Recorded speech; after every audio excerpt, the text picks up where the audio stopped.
அதில் வந்து அப்போ அது விமர்சனம் பண்ண எல்லாம் முட்டா போய் வந்து கார்ட்டூனிஸ்ட் பாலாவும் திருமாவும் தான் தமிழ்நாட்டில் அறிவாளி.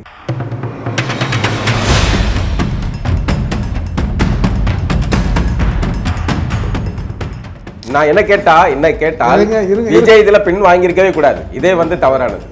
கூட்டணி கட்சிகள் சொல்றாங்கன்னு எதுக்கு விஜய் பின் வாங்க சார்?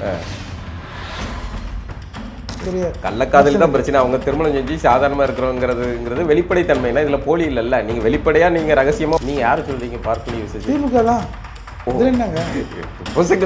தமிழ்நாட்டில் பாஜக ஆட்சி செஞ்சுக்கிட்டு இருந்துச்சோன்னு பயந்துட்டேன். எல்லாத்தையும் முடிச்ச பிறகு கருணாநிதி இதை கேட்டுதான் நான் மக்கள் நல கூட்டணி ஆரம்பிச்சேன் அப்படின்னு சொன்னது யாருங்க? நீங்க சொல்றவர் தான்.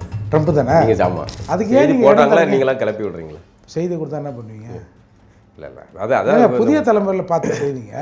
திருமாவளவன் அவர்கள் இது நாள் வரைக்கும் திருமாவளவன் திமுகவுக்கு கொடுக்குற முட்டை விட திருமாவுக்கு நீங்க கொடுக்குற முட்டை ஓவராகுது சாமி. இல்லை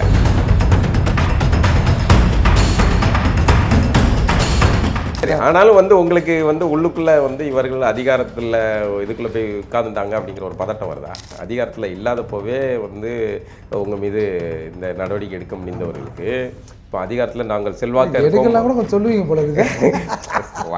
போட்டு விடுறதுதான். நீங்கள் வந்து காங்கிரஸ் ஆட்சியில் சுதந்திரம் அடைஞ்சோன்னே இருந்துச்சு. அதுக்கப்புறம் காங்கிரஸை ஒழிச்சு திமுக அதிகாரத்தை பிடிச்சப்போ காங்கிரஸ் பண்ணையார்கள் அப்படி தான் சொல்லியிருப்பாங்க. மாறலையா? ஒரு வருஷத்தில் ஆட்சியை பிடிச்சிக்க மாட்டாங்க. ஒரு வருஷத்தில் 2 வருஷத்தில் பிடிச்சிருக்கோம். இப்போ உங்களுக்கெல்லாம் அதுதான் பிரச்சனையா? அந்த மாதிரி ஏதோ ஒரு கணக்கு இருக்கு. அதான் எதுவும் எங்கேயோ உட்காந்து மிஷினை ஆப்ரேட் பண்ணி அப்படியே நிப்பாட்டாங்க. நிப்பாட்டி அதிமுக கரண்ட் போயிட்டு அந்த டைமில் 108 வரும்போது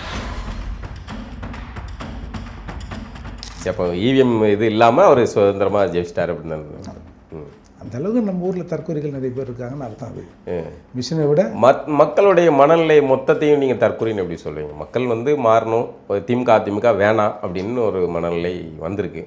அது எல்லாத்தையுமே நீங்கள் வந்து அணில்களோ அல்லது தற்கொலைகள் இல்லை, அதுலேருந்தே தெரியுது. அதாவது அவன் என்ன பேசுனா, அவன் கருப்பா சிகப்பான்னு கூட பார்க்காம திரும்ப கூப்பிட்டு மேடையில் ஏற்றினார்னா அந்த நாய் பொறுக்கி நாயாக தான் இருக்கும், பொய் நாயாக தான் இருக்கும். சீமானால் இலங்கை விடிஞ்சிருமா?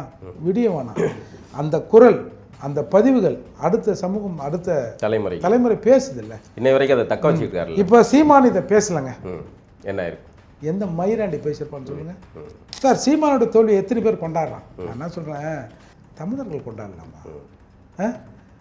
இவன் கொண்டாடுறான். என்னென்னு தோத்துறாரு தெரியுமா? சீமா தோத்துறாரு.